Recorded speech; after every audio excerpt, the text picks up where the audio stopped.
1968 में इन्होंने राजीव गांधी जी से शादी करी थी, जिसके बाद ये भारत आई और भारत आते ही इन्होंने इसरो जाने की इच्छा जाहिर करी।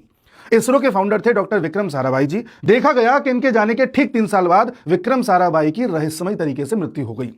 वैसे देखा जाए तो भारत में अब तक लगभग 1500 वैज्ञानिक रहस्यमय तरीके से मारे जा चुके हैं। ये वो वैज्ञानिक थे जो या तो यूएसए की शर्तों पर यूएस में जाकर के काम करने को तैयार नहीं थे, या फिर भारत को किसी कार्यक्रम में या किसी बड़ी खोज में आगे लेकर के जाने वाले थे, लेकिन समय से पहले ही इनको साफ कर दिया गया। इसके बाद अगली घटना है 1980 की, जब वोटर लिस्ट में सोनिया गांधी अर्थात एंटोनियो माइनो का नाम दर्ज था और तब तक इन्होंने भारत की नागरिकता हासिल नहीं की थी।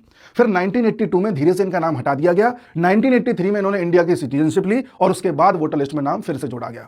सवाल उठता है कि जब ये भारत की नागरिक थी ही नहीं तो वोटर लिस्ट में नाम कैसे आ गया? सबसे बड़ी वोट चोरी तो ये है, राहुल गांधी इस पर चर्चा करें। और उससे भी बड़ा सवाल ये है कि 1968 में आप भारत आ गई और भारत की नागरिकता लेने में आपको 15 साल लग गए।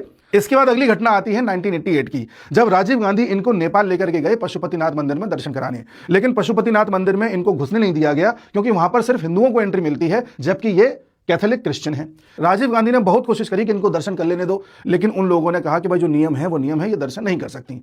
इसके बाद राजीव गांधी नेपाल के ऊपर ऐसे बरसे कि नेपाल से आने वाले सामान पर कस्टम ड्यूटी बढ़ा दी, जिससे नेपाल का एक्सपोर्ट बुरी तरह से प्रभावित हुआ। नेपाल की जो ग्रोथ रेट 10 के आसपास चल रही थी, वो लगभग 1.5% के आसपास आ गई थी।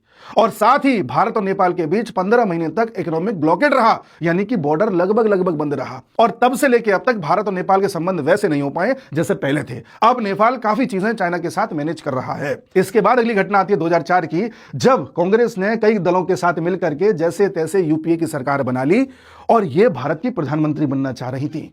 वो तो राहुल गांधी ने और प्रियंका गांधी ने मिलकर के इनको बनने नहीं दिया, क्योंकि उन्हें डर था कि इंदिरा गांधी राजीव गांधी की तरह इनको भी निपटा दिया जाए, वरना ये पीएम बन जाती। खैर, पीएम नहीं बन पाई। मनमोहन सिंह जी को पीएम बनाया तो उनके ऊपर एक बॉडी बना दी, नेशनल एडवाइजरी काउंसिल, उसकी अध्यक्ष बन गई। यानी कि जब तक वो बॉडी निर्देश नहीं देगी मनमोहन सिंह जी कुछ कर नहीं सकते। इनडायरेक्टली भारत के पीएम थी।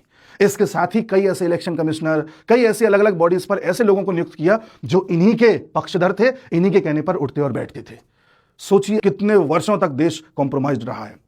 सवाल है ये, मैं इल्जाम नहीं लगा रहा हूं, जांच होनी चाहिए, क्योंकि ऐसा इतिहास में हो चुका है। जब सिक्किम भारत में मर्ज होना चाह रहा था, तब सिक्किम के आखिरी राजा के साथ अमेरिका की एक महिला ने शादी करी थी, जिसका नाम था होक कुक।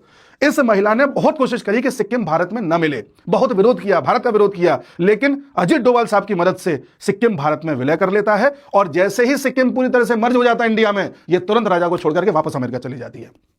अर्थात ये एजेंट थी। इस तरह से हमारे देश में, दुनिया के अन्य देशों में कई एजेंट्स के जरिए कई काम कराए जाते हैं। तो हमें अपने सभी नेताओं पर पूरी तरह से नजर बना के रखनी चाहिए।